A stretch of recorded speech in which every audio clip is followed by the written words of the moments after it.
Rural hospitals in Louisiana are now trying to figure out how they'll handle changes to Medicaid and future federal funding cuts. As Tan Trung reports, it may be at least 2 years before they feel the impacts. St. Bernard Parish Hospital is just about 7 miles from New Orleans, but it's considered a rural hospital. In a small community like Chalmette, the hospital can play a big role. These rural hospitals are really the cornerstone of these rural communities. And if you lose one of these rural hospitals, why would a business ever move to that community if they can't provide health care to their employees?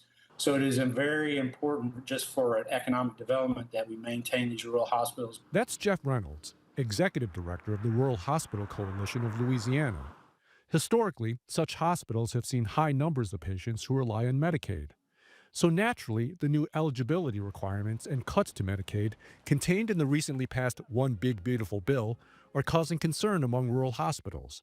Democratic leaders have said the cuts will force some rural hospitals to shut down.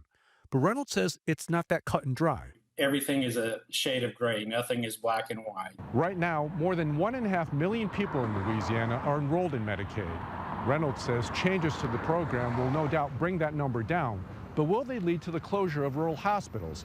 He says not in the immediate future. That's because work requirements for Medicaid won't kick in until the spring of 2027, and deeper cuts to rural hospitals won't take place until 2029. So Reynolds predicts the state's rural healthcare system to remain intact for the next few years, and says hospital closures have been rare since the 1990s. In reality, we've only had one rural hospital closed during that time, and that was South Cameron, and that was hurricane related, not finance related. So it is a case where Louisiana has done a very good job supporting its rural hospitals. While the One Big Beautiful Bill brings deep cuts to Medicaid, it also set up a $50 billion fund for rural health care.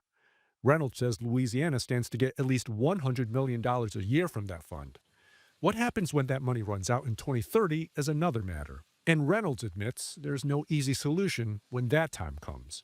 In Chalmette, Tan Trung, Fox 8 Local First.